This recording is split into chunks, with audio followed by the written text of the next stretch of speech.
Viral হোৱা audio' ভুৱা বুলি কৈ CIDত গোচৰ তৰিলে শ্যামকানুৰ পত্নীয়ে। ফেচবুকত এটা বেলেগ মাতে মোৰ বিৰুদ্ধে ব্যাপক চৰ্চা লাভ কৰিছে। এটা ভুৱা অডিঅ'ক লৈ মোক সামাজিক মাধ্যমত খুব গালি পাৰি আছে। তাৰ পিছতো সামাজিক মাধ্যমত কোনোবাই মোক এচিড ঢালি দিম বুলি ভাবুকি দিছে। সামাজিক মাধ্যমত এটা অডিঅ'ক লৈ হোৱা চৰ্চা সন্দৰ্ভত মন্তব্য অনিতা ডেকা মহন্তৰ। মাত নহয় কিন্তু সেই মাতটো লৈ মোক খুব ছ'চিয়েল মিডিয়াত গালি পাৰি আছে। মই সেইটো একো কৰা নাই, ছ'চিয়েল মিডিয়াতো গালিয়ে পাৰে মানে।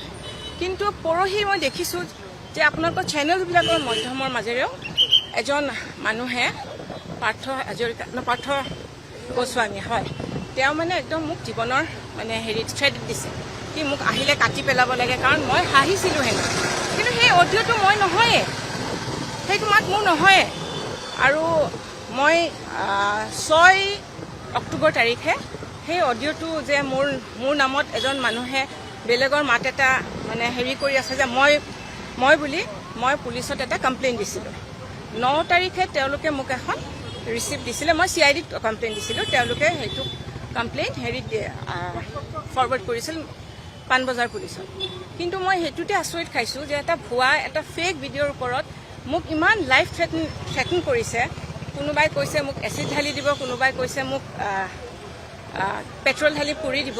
মানে মই অকণমান মানুহৰ বিবেকক মানে সুধিবলৈ দিছোঁ যে ঠিক আছে, হয় এইটো এটা কিবা এটা হৈছে, কিন্তু আমি আইনী যুঁজ এখন যুঁজি আছোঁ। যদি তেনেকুৱাই জাষ্টিছ হয় তেতিয়াহ'লেতো আমাক কোৰ্ট নালাগে, হয় জানো? চ' মই এইটোৱে মই আপোনালোকলৈ মানে আহ্বান জনাইছোঁ যে কিবা এটা কথা কোৱাৰ আগতে এটলিষ্ট অথেণ্টিক হয় নে নহয় এইটো জানি ল'ব। মই বুজিছোঁ চব আৱেগিক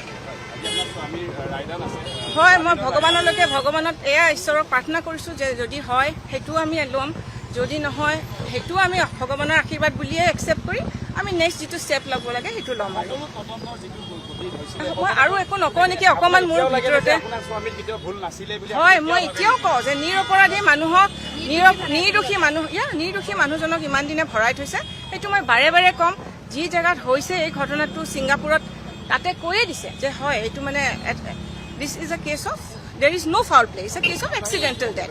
তো সেইটো কাৰণে মই এইটোৱে আপোনালোকক ক'ম যে সেইটোত মই কেনেকৈনো ক'ব পাৰিম। এতিয়া মোক যাব যদি মই আপোনালোকক এইটোৱে মই কৈছোঁ ভিতৰত আৰম্ভ হৈছে চাগে ন। অকণমান news desk report and 24 Assam।